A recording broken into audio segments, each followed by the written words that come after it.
El Paris Saint-Germain se mete a la final del Mundial aplastando al Real Madrid y ya empiezan los cuestionamientos a Xabi Alonso. Djokovic se repone de un mal inicio y hace historia en Wimbledon. Nuevo contrato millonario, otro en la NBA y la amenaza de los umpires robots más cierta que nunca en MLB. Quédense, se las doy cortita y al pie. Ahí les va, cortita y al pie. Claro que voy a arrancar hablando de la semifinal del Mundial. Claro que voy a hablar de ese Paris Saint-Germain-Madrid que yo les había dicho aquí era un duelazo. En el papel era el partido que todos podíamos esperar, incluso una final adelantada, y no fue así. Pero antes, agradecerles a ustedes que se han ido suscribiendo a este canal, que han ido dejando sus comentarios, que han ido dejando sus likes, porque eso ayuda evidentemente a que el canal crezca dentro de la plataforma. Y recordarles que también estamos en Spotify, en YouTube Music como podcast, además del video en la programación general de YouTube, en Apple Podcasts y muy pronto en Amazon Music también. Gracias porque ustedes lo han hecho posible con esos comentarios, con el seguimiento, compartiendo el contenido para que esto siga creciendo y nos mantengamos haciendo esto de lunes a viernes por lo menos. Ya vendrán más cosas. Directo a tema, Paris Saint-Germain, Real Madrid. Mesa servida para un duelazo que no fue, que duró menos de 10 minutos, increíblemente. Ya voy a hablar del planteamiento de Xabi Alonso. El de Luis Enrique no tiene mucha ciencia, es literal, salvo el suspendido William Pacho, el equipo que arrancó la Champions y se comió vivo al Inter hace prácticamente poco más de un mes. Del lado de Xabi Alonso, algunas modificaciones interesantes, una por lesión, otra por suspensión, pero antes decir que más allá de los errores o de lo cuestionable que pueda ser el cambio de planteamiento de Xabi Alonso, contra un equipo como el PSG, si regalas literal 2 goles antes de 10 minutos, es muy difícil volver. Es muy difícil darle la vuelta a algo como eso. Y eso fue lo que pasó. Regalan al minuto 6 Asensio un balón dentro del área, no lo perdona Fabián Ruiz para el primer gol. Regala luego Rüdiger, minuto 9 de partido, un balón a Dembélé. Imagínate si vas a alcanzar a Dembélé en velocidad. Dembélé define perfecto y ojo, también es cierto que antes de los 2 goles había sacado 2 pelotas de gol Courtois, pero eso es algo ya común en este Real Madrid. Era común en el Madrid de Carlo Ancelotti. Yo creo que el aficionado blanco quisiera que sea menos común en el Real Madrid de Xabi Alonso.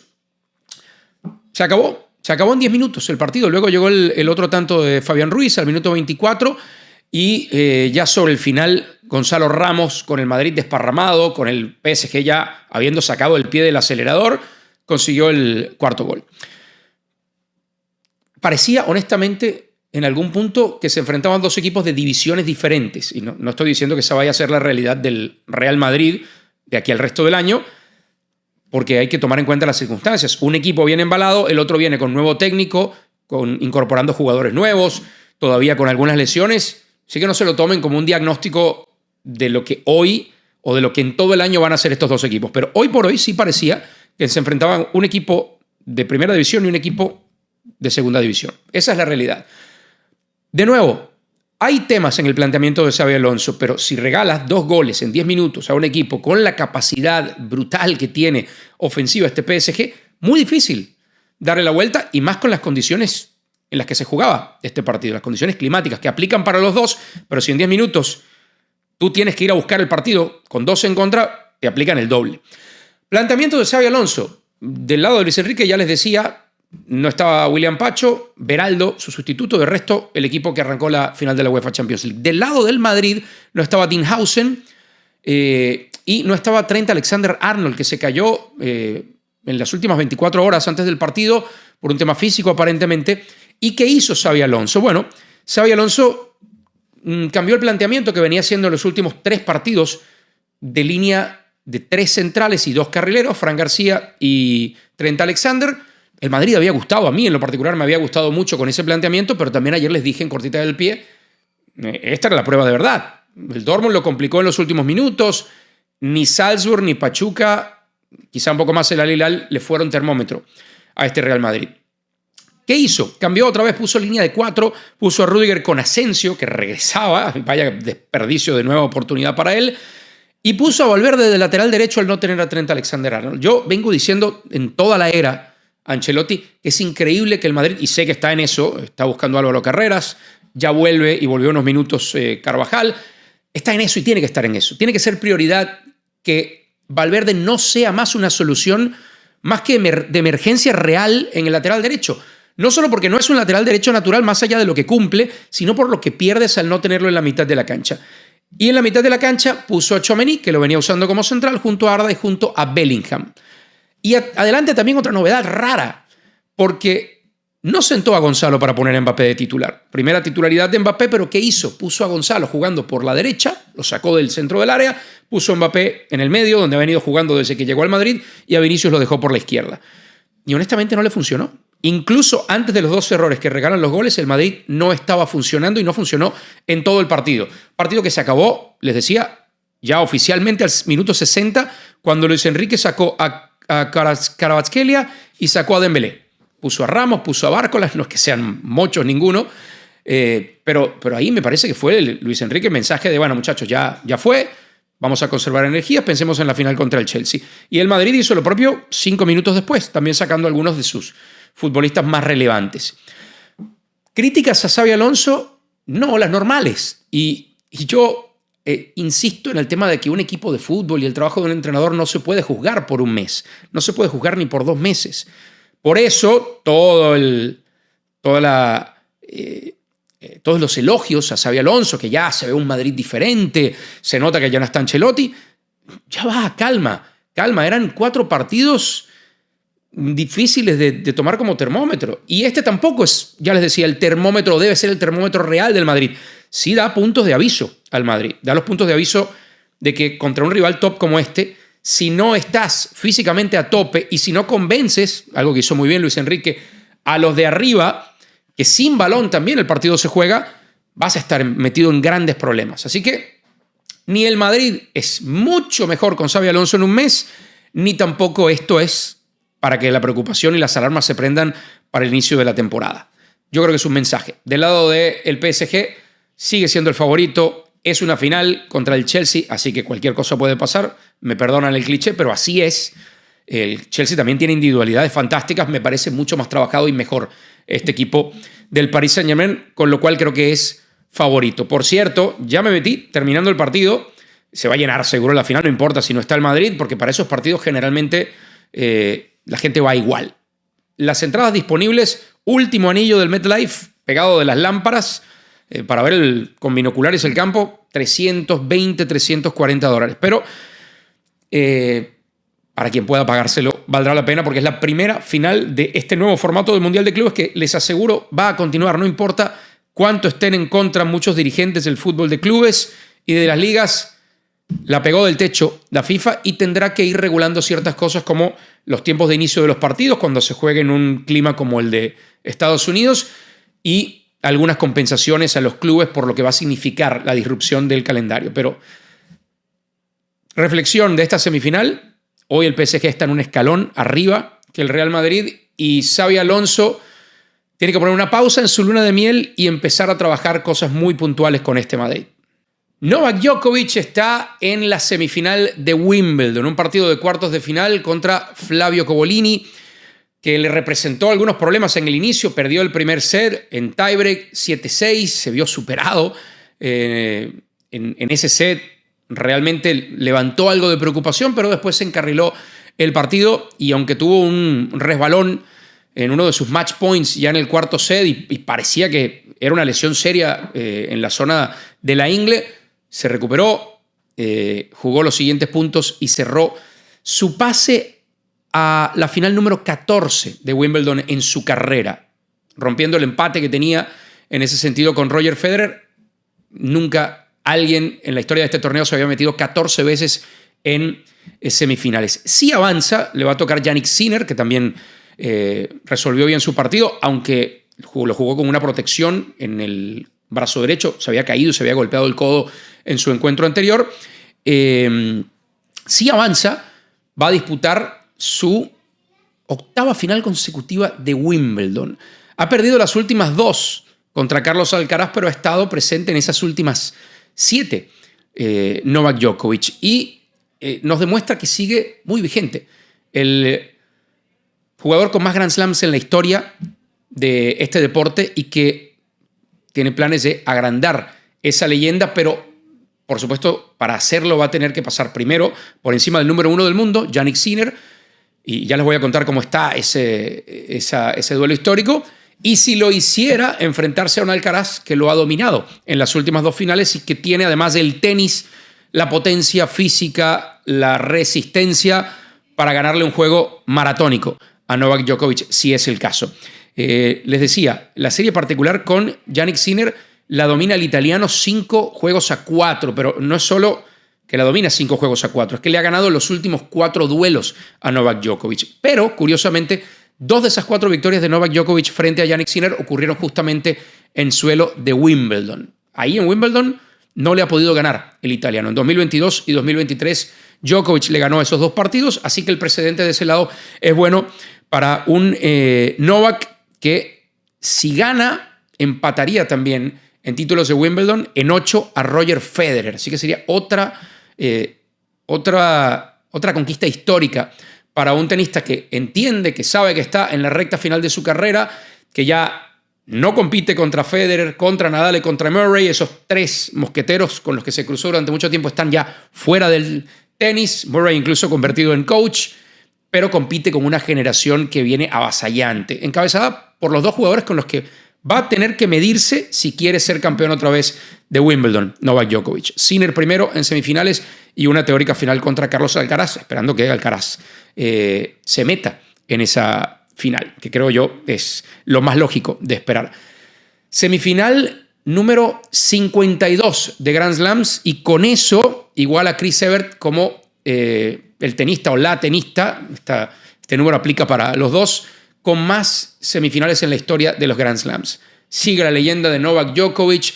Yo sé que, o siento que en el mundo del favoritismo, a la hora de hablar del mejor de la historia en el tenis, me da la sensación de que hay más gente que opina que sigue siendo lo Roger Federer, e incluso gente que opina que lo es Rafa Nadal, antes que pensar en Novak Djokovic, aun cuando el serbio sigue activo y ya suma más Grand Slams que los otros 2. ¿Ustedes qué opinan? Me encantaría saber y que lo dejen en este video de YouTube en los mensajes. Más allá de que numéricamente es incuestionable el dominio de Novak Djokovic, ¿todavía no es el mejor de la historia o para ustedes sí? Sigue la danza de los millones en la NBA. Si ayer les hablaba del contrato de Paolo Banchero, que podría alcanzar por los próximos 5 años casi $290 millones. Es una extensión de contrato típica de novato, o la extensión máxima típica para novato, de acuerdo a las condiciones que cumplía Paolo Banchero. 24 horas después es Oklahoma, el campeón de la NBA, el que anuncia que Chet Holmgren, una de las bases de su núcleo joven, va también, o tiene ya una extensión de contrato máxima para novato, esta por $250 millones y 5 temporadas. Esto sumado a que hace no mucho Oklahoma ya había asegurado también a su mejor jugador, al MVP de la temporada regular, al MVP de las finales, al campeón anotador de la temporada y campeón de la NBA, Shai Gilgeous-Alexander, por $285 millones en 4 años. Y a mí no me gusta incluir estas notas sobre contratos millonarios en la NBA solamente para dar números y contarles que alguien renovó o que no. A mí me sigue pareciendo increíble la cantidad de dinero que se maneja en una liga como la NBA, a la vez que durante todo el año yo sigo escuchando es que la NBA se tiene que preocupar porque los ratings no son los de antes.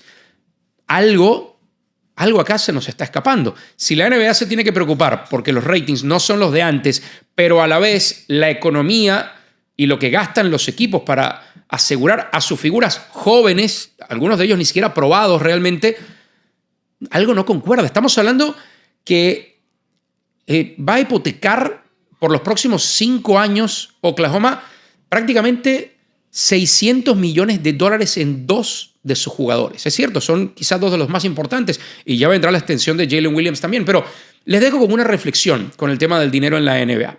Y yo sé que no siempre es justo comparar deportes, pero a mí me llama la atención. El fútbol es el deporte más universal del mundo y yo creo que detrás del fútbol, me refiero a deportes colectivos, detrás del fútbol viene el baloncesto. Es más popular que el béisbol, es más popular que el voleibol, es más popular que el fútbol americano que se juega en Estados Unidos, en Canadá, en México, en Inglaterra también.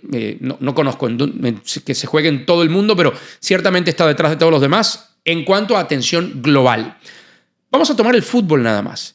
Y para hacer un poco una comparación de lo que gana un jugador NBA que no está entre los 30 o 40 mejores del mundo, con uno del fútbol mundial que está en un gran club y que podría estar considerado en esos 30 o 20 mejores jugadores del mundo, pensemos quizá en el contrato de Jude Bellingham con el Real Madrid.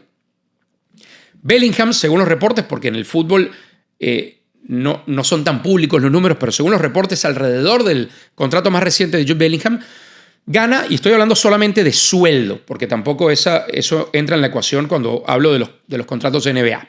Y los futbolistas en este sentido tienen mucho más oportunidad, por el mismo carácter global del deporte, de sumar en patrocinios. Pero en cuanto a salario pagado por su club, se dice que el contrato de Jude Bellingham ronda los 20 millones de euros. 22 millones de dólares o por ahí. Se me escapa porque sé que el dólar ha bajado bastante últimamente con respecto al euro. Pero bueno, vamos a ponerle un número redondo, digamos que son 20 millones de dólares.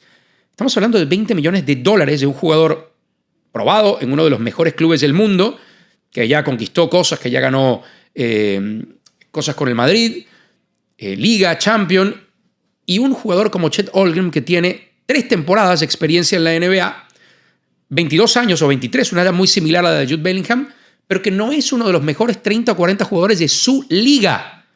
Y yo creo que Bellingham sí es uno de los 20 o 30 mejores jugadores del mundo. Lo podemos incluso reducir.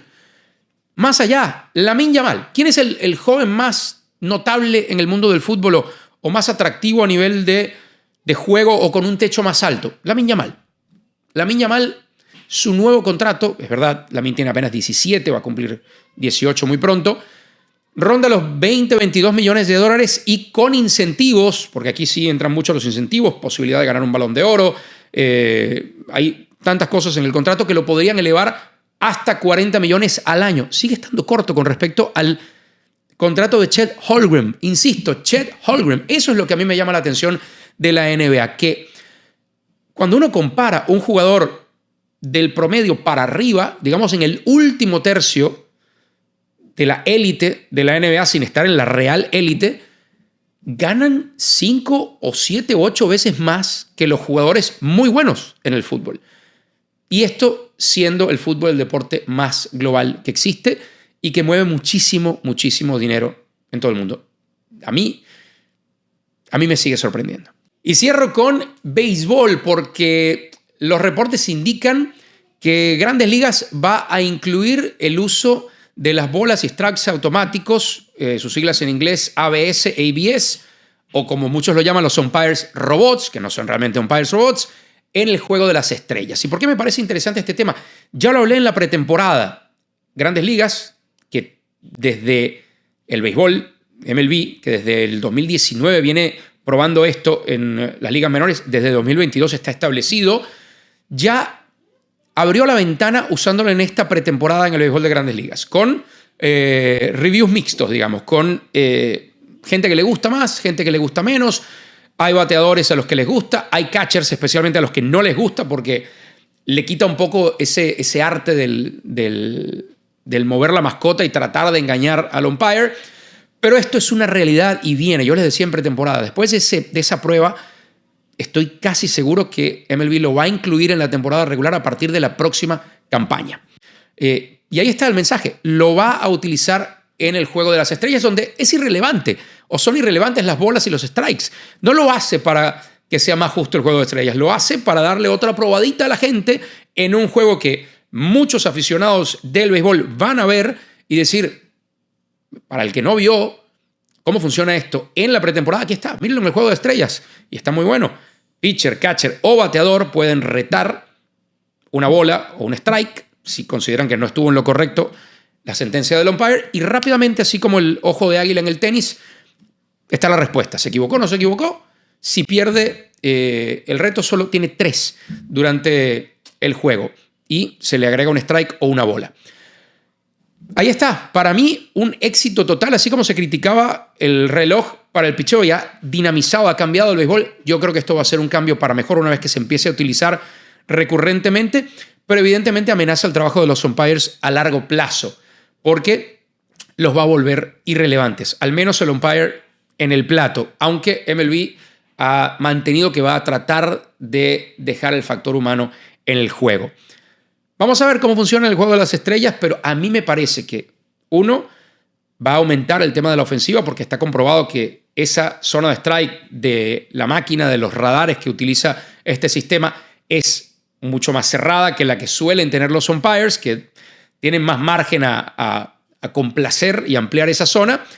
Y esto puede producir o puede devenir en una mayor ofensiva en el béisbol de las Grandes Ligas y eso siempre le gusta a MLB. Y además, para mí, si está bien manejado, le va a agregar un factor interesante en el juego, en el estadio. Si ustedes han ido a un juego de tenis donde se usa el ojo de águila, la gente se emociona, la gente se mete en ese momento en el que se decide si estuvo o no una bola dentro o fuera. Así que, para mí, movimiento positivo, pero sin duda el hecho de que se utilice el ABS, sistema de bolas y strikes automáticos, en el juego de las estrellas es un mensaje claro. Viene y pronto a la temporada regular.